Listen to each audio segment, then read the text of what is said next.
السلام علیکم ورحمۃ اللہ۔ فضیلت قربانی۔ ماہ ذی الحج عبادتوں کا مہینہ ہے اور اس کے پہلے 13 دن خصوصی عبادتوں کے ایام ہیں کہ ان ایام میں نماز بھی خصوصی قرار دی گئی ہے جو بین مغرب و عشاء پڑھی جاتی ہے، اور اسی طرح سے عید اضحیٰ، عید اکبر کا دن بھی اسی ماہ مبارک میں آتا ہے، اور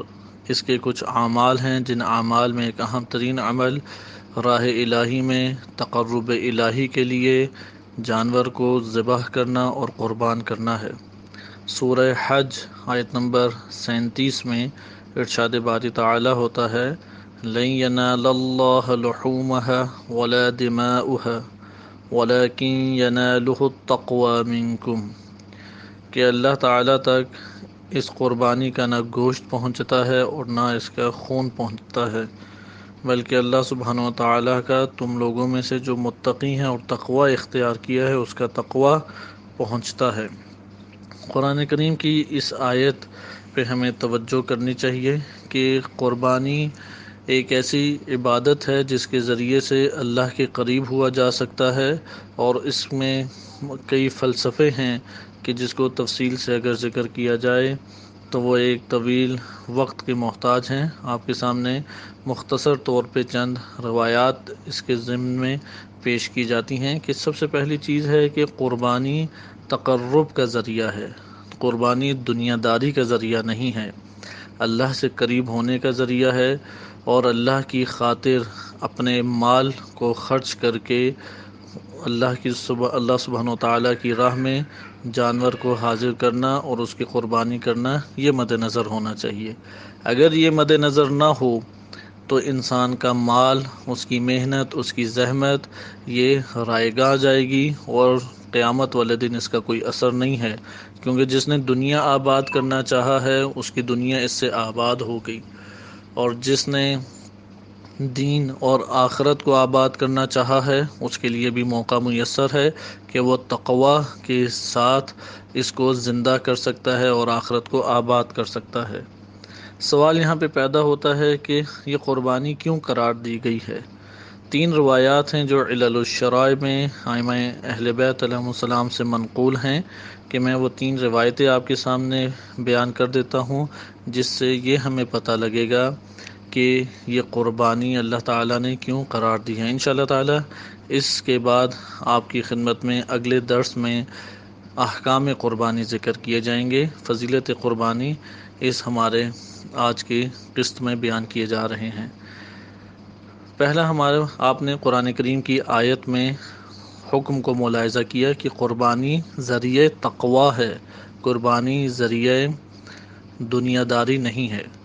یہاں پہ سوال یہ پیدا ہوتا ہے، اللہ تعالیٰ نے قربانی کو قرار کیوں دیا؟ ایک مقصد تو تقوی کا حصول ہے جو آپ نے آیت میں ملاحظہ کر لیا۔ آئیں ہم اہل بیت علیہم السلام کی روایات کی روشنی میں اس کو ملاحظہ کرتے ہیں۔ روایات اہل بیت علیہم السلام علل الشرائع میں 3 روایتیں آئی ہیں، میں تیزی سے وہ 3 روایتیں پڑھ دیتا ہوں تاکہ ہمارے لیے یہ مسئلہ روایات کی زبانی حل ہو جائے۔ نبی اکرم صلی اللہ علیہ وآلہ سے منقول ہے کہ آپ فرماتے ہیں، انما جعل اللہ ھذا الاضحى لتتسع مساکینکم من اللحم فاطعموہم، کہ اللہ نے صرف اور صرف اس لیے اس قربانی کو قرار دیا ہے تاکہ تم لوگوں میں جو مساکین ہیں، مسکین وہ ہوتا ہے جو فقیر سے بھی نیچے درجے کا ہے، تاکہ جو مسکین ہے وہ گوشت کی وسعتوں سے استفادہ کر سکے اور لطف اندوز ہو سکے، لہٰذا تم لوگ فَأَطْعِمُوهُمْ حکم ہے یہاں پہ کہ تم لوگ مسکینوں کو کھانا کھلاؤ، مسکینوں کو گوشت کھلاؤ۔ مسکین اور فقیر میں فرق ہے۔ فقیر وہ ہوتا ہے کہ جس کے پاس سال بھر کا خرچہ نہ ہو، اپنا گزر بسر ہاتھ پاؤں چلا سکتا ہے گزر بسر کرنے کے لیے، لیکن فقر کہتے ہیں ریڑھ کی ہڈی میں گیپ کا آ جانا، فاصلے کا آ جانا، جس کی وجہ سے انسان زمین بوس ہو جائے۔ بعض افراد کی اقتصاد زمین بوس ہوتی ہے، وہ اپنے پاؤں پہ کھڑے نہیں ہوتے، چل پھر لیتے یعنی گھسیٹ گھسیٹ کے اپنے آپ کو چلاتے ہیں،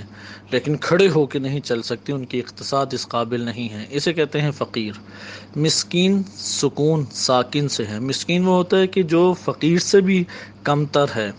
یعنی وہ زمین پر بھی گھسیٹ گھسیٹ کے نہیں چل سکتا، بالکل ساکن ہو گیا ہے۔ یہاں پہ روایت آ کے بیان کر رہی ہے کہ اللہ نے قربان رکھی اس لیے ہے قربانی تاکہ مساکین کو تم لوگ گوشت کھلاؤ، یعنی فقراء اور مساکین یہ ان کا حق بنتا ہے۔ اس لیے اس دنیا کے اندر اگر ہم مساکین تک اور فقراء تک اس قربانی کے گوشت کو پہنچائیں، عزیز اقربا ہوں، رشتہ دار ہوں، دوست احباب ہوں، دیگر مومنین ہوں، یا مختلف ادارے ہیں جیسے کہ بعض یتیموں کے ادارے ہیں، یا بعض ایسی جگہیں جہاں پہ ہمیں پتہ ہے کہ سفید پوش ہیں، ظاہر ان کا ایسا لگتا ہے کہ انہیں کسی قسم کی ضرورت نہیں ہے، لیکن اگر ان کے درمیان جھانک کے دیکھیں تو معلوم ہوتا ہے کہ یہ حیا کی وجہ سے اپنی مشکلات بیان نہیں کر پا رہے، وَإِلَّا یہ اس چیز کے محتاج ہیں کہ ان تک چیزیں پہنچائی جا سکیں۔ جیسا کہ بعض اوقات مدارس میں بعض ایسے افراد آپ کو نظر آ جاتے ہیں، اگرچہ سب کے سب ایسے نہیں ہوتے، اور رہبر معظم اور دیگر فقہا کے نزدیک ایک بڑی خدمت ہے کہ دینی اداروں کو ان چیزوں سے نواز کر زندہ کیا جائے۔ اگلی روایت کو ملاحظہ کریں کہ ابی بصیر امام صادق علیہ السلام سے روایت کو نقل کرتے ہیں کہ امام صادق علیہ السلام سے پوچھا ابی بصیر نے کہ ما علت الاضحیہ، ان قربانیوں کی وجہ کیا ہے؟ فقال، فرمایا انہ یغفر لصاحبها عند اول قطرۃ تقطر من دمها الى الارض، کہ جب قربانی کرنے والا قربانی کرتا ہے اور جانور کا گلا جب کٹتا ہے تو پہلا قطرہ جو زمین کے اوپر بہتا ہے، پہلا قطرہ زمین پہ لگتے ساتھ ہی اس کے سب گناہ اللہ کی ذات معاف کر دیتی ہیں، اس کی مغفرت کر دی جاتی ہے جیسے ہی پہلا قطرہ زمین کے اوپر گرتا ہے۔ وَلِيَعْلَمَ اللَّهُ تَعَالَى مَن يَتَّقِيهِ بِالْغَيْبِ، اور اس کی دوسری وجہ یہ ہے کہ اللہ تعالی غیب کے ذریعے سے جان لے کہ ان میں سے کون تقوی کو اختیار کرنے والا ہے۔ قال اللہ تعالی، پھر امام علیہ السلام نے اپنی اس بات کی دلیل، تقوی الہی کو اختیار کرنے کی دلیل آیت کریمہ سے پیش کی، لن ینال اللہ لحومها ولا دماؤها، کہ اللہ تعالیٰ تک نہ اس کا گوشت پہنچتا ہے اور نہ خون، وَلَكِنْ يَنَالُهُ التَّقْوَى مِنْكُمْ، تم میں سے جو تقوی اختیار کرنے والے ہیں ان کا تقوی اللہ کی ذات تک پہنچتا ہے۔ ثم قال، پھر امام صادق علیہ السلام نے فرمایا، انظر، دیکھو، کیف قبل اللہ قربان حابیل ورد قربان قابیل، کہ غور کرو اللہ نے حابیل کی قربانی، آدم کے دو بیٹے تھے حابیل اور قابیل، حابیل کی قربانی کو اللہ نے قبول کر لیا اور قابیل نے قربانی کی لیکن رد کر دیا۔ لہذا ہو سکتا ہے کوئی مال خرچ کرے، زحمت اٹھائے، جانور ذبح کرے اور دنیا داری خوب چمکائے، تو قابیل کی طرح اس نے قربانی تو کی، اللہ نے رد کر دی۔ یہ بھی ممکن ہے کہ کسی نے قربانی کی اور دل میں خیال بھی نہیں اس نے آنے دیا اور وسوسوں کو خوب دبایا اور معاشرے کی آوازوں کو بھی دبایا اور کسی کی نہیں سنی اور اللہ کی خاطر قربانی کر کے محتاجوں میں، مساکین میں، فقراء میں گوشت کو تقسیم کیا اور تھوڑا سا حصہ اپنے لیے رکھ لیا۔ تیسری روایت کو ملاحظہ کریں، امام صادق علیہ السلام فرماتے ہیں، سألتہ عن لحم الاضاحی، کہ ابی جمیلہ نے امام صادق علیہ السلام سے سوال کیا کہ اضاحی یعنی یہ قربانیوں کے گوشت کے بارے میں پوچھا، فقال، امام صادق علیہ السلام نے فرمایا، کان علی بن الحسین وابنہ محمد، کہ امام سجاد علیہ السلام اور ان کے بیٹے امام باقر علیہ السلام یتصدقان بثلث علی جیرانہما، وہ تیسرا حصہ دونوں کے دونوں اپنے پڑوسیوں کو اللہ کی راہ میں صدقہ دے دیا کرتے تھے۔ یہاں پہ صدقہ پاکستانی صدقہ مراد نہیں ہے، یعنی اللہ کی راہ میں مال دینا، ادھر صدقہ بے معنی راہ الہی میں مال دینا ہے۔ وَبِالثُّلُثِ عَلَى الْمَسَاكِينَ، اور جو وہاں پر معاشرے میں مساکین فقراء ہوتے تھے تیسرا حصہ ان کو پہنچاتے تھے۔ وَثُلُثٍ يُمْسِكَانِهِ لِأَهْلِ الْبَيْتِ، اور اس کا ایک تہائی حصہ وہ اپنے گھر والوں کے لیے رکھ لیا کرتے تھے۔ انشاءاللہ احکام قربانی میں یہ نقطہ آپ کی خدمت میں ذکر کیا جائے گا۔ قربانی کی اہمیت کے حوالے سے صرف ایک روایت میں آپ کی خدمت میں ذکر کر کے بات تمام کرتا ہوں کہ ممکن ہے کسی کے پاس نہ ہو اتنا مال، کیونکہ قربانی سے اللہ کا تقرب حاصل کیا جاتا ہے، قربانی سے مسکینوں تک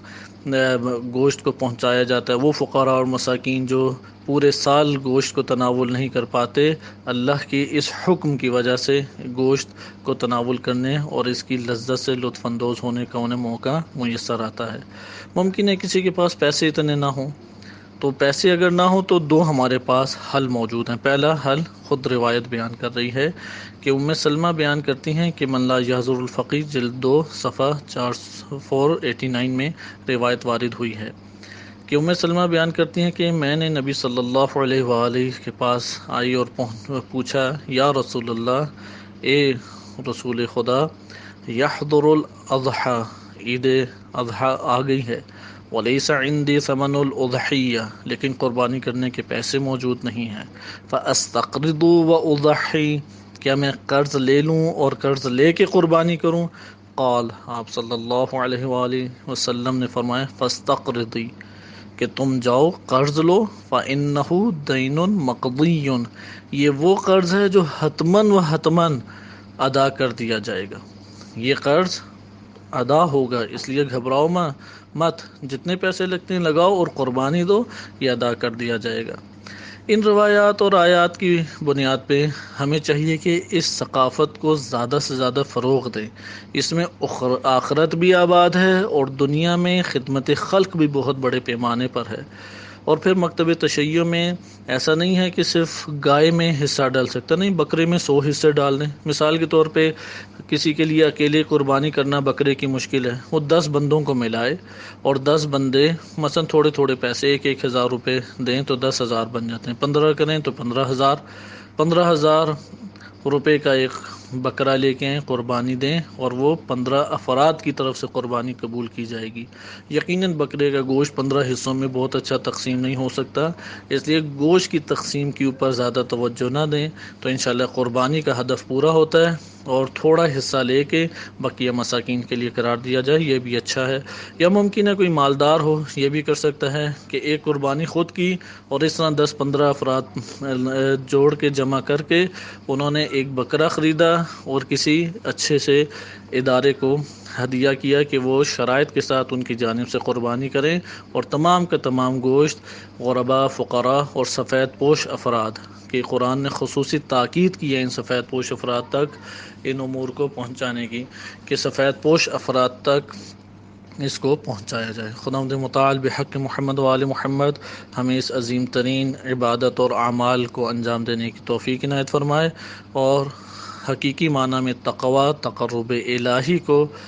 حاصل کرنے کا اس کے ذریعے سے ہمیں حاصل کرنے کی توفیق عنایت فرمائے۔ خداوند متعال بحق محمد و آل محمد ہماری اس عبادت کو قبول فرمائے۔ وصلی اللہ علی محمد و آلہ الطاہرین۔